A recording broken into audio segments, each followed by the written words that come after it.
So the match finished Brentford 0, Forest 2. And I gotta say, that was easy. Welcome to my match reaction.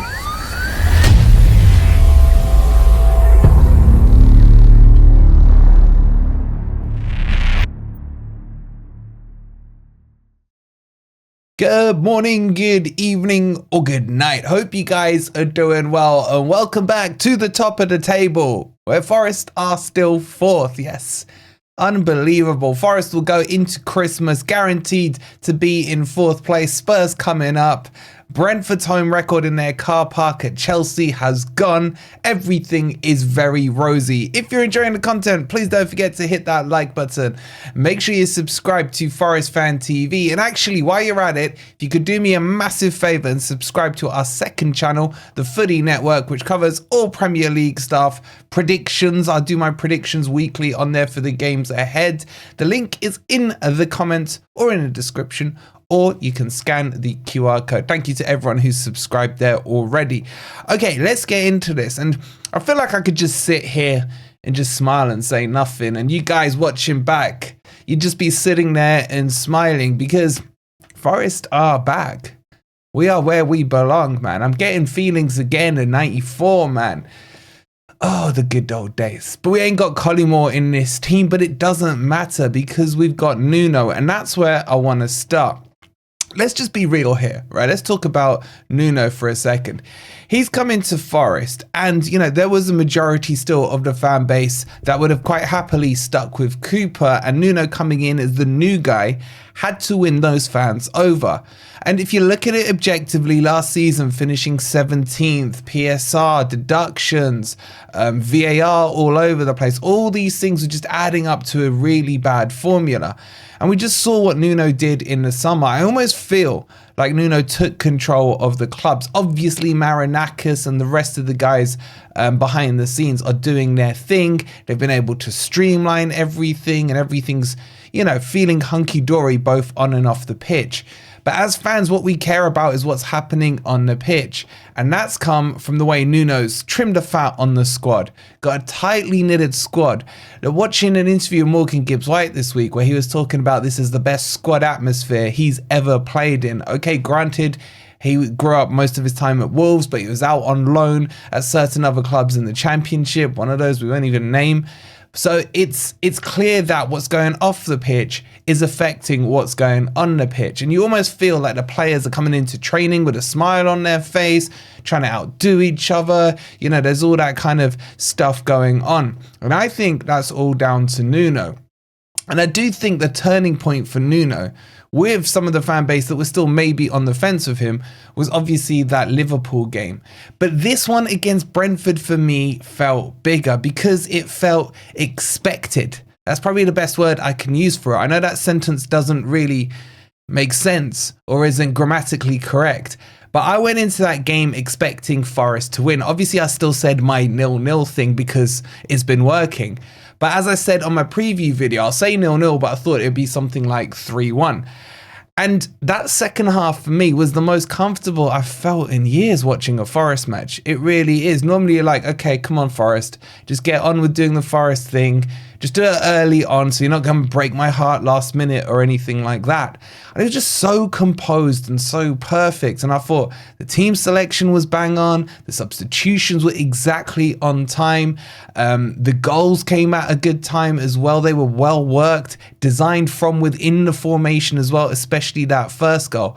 That first goal, as I said yesterday, Nuno's going to love it because it was fullback to fullback. Ola Aina does an interview afterwards saying he was under instruction. If Nico Williams gets the ball, you get your backside into that box and make something happen or be there to create something. And that's exactly where he was, and he put it in. The second goal in itself, for me, is just such a nice moment for Elanga. It shows that what he did against Villa wasn't a fluke. He was in the right position. He scored the goal. I've been probably his heaviest critic this season so far. But again, you look after the Villa match, he's come out and he's spoken maturely. In fact, I'm his second biggest critic because he was there criticising his performances. And I think it's right that when the performances aren't good, they get called out. But when you're starting to see this turn in direction of where he's going, and his confidence is clearly up. You have to praise it and you have to nurture it. So it's pleasing to see. And I guess my question for you guys is, would you take 50 million from him from Newcastle in January? Interesting question. Let me know what you think of that in the comments down below. But again, his goal showed a lot of composure. The way he didn't just blast it, he just kind of caressed it into the corner with a bit of a finesse on it. It was a lovely, lovely goal.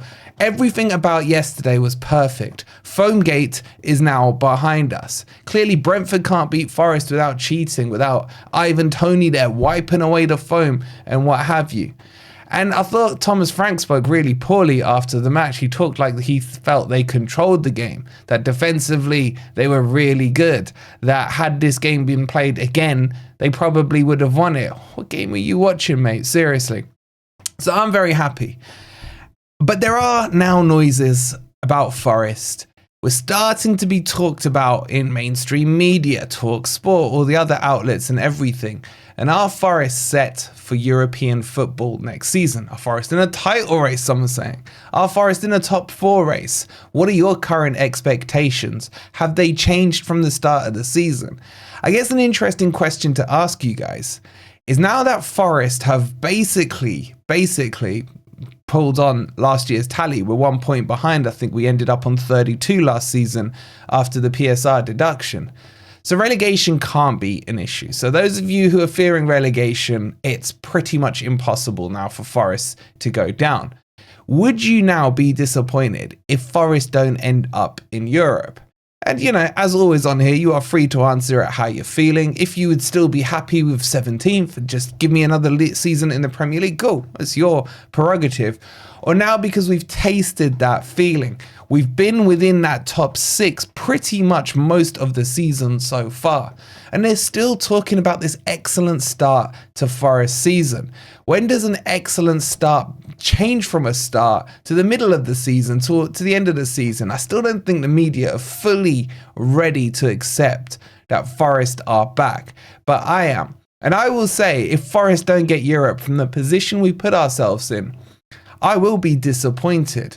And I think I have every right to be, because of what Nuno's built. It's okay to change your expectations within the season. I don't see an issue with that.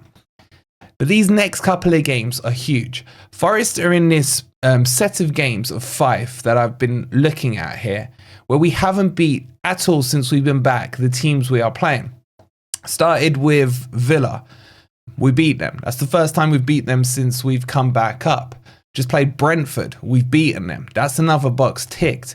We've then got Spurs, Everton and Wolves. And if I'm correct, Forest haven't beaten them since we've got promoted. And these are little tick boxes that Nuno's been ticking it along very subtly as we've gone along. So hopefully, if Forest can get 6 or 7 points out the next 3 games, what a return that would be. We're starting to close in on the top 3. We've put 4 points on Man City. We got 9 points before Man U play on that team, and a few points as well on Spurs. And this Spurs game is huge for me, personal of course, because my brother supports them. It's Manchester United and Spurs for me in the Premier League. These are the games we must win on a personal level. So I'm already nervously excited about this Spurs game. I hope they get tonked by Liverpool and they come to Forest feeling on a massive downer and Forest can finally beat them. But we'll bring you all that. Obviously, that's Christmas Day. We'll have a build-up throughout the festive period for that as well. And Grumpy Old Reds is coming up tonight at 7:30, so tune in. Actually, you'll probably be happy, Old Reds, after the way Forest are playing. I'm expecting a full beach party and everyone relaxing and no arguments and no swearing. We'll see if that happens. But let me know how you're feeling in the comments down below. Have you woken up with a smile? Is everything rosy? Does the air smell cleaner? And is your weekend just a lot better these days? Let me know in the comments down below. We'll see you tonight on Grumpy Old Reds. Please, if you haven't already, make sure you subscribe to our second channel, The Footy Network. And on here, if you haven't hit the like button, double check it, make sure you have. And check you are subscribed to the channel. We'll see you tonight on Grumpy Old Reds. Everything's lovely. Come on, you Reds.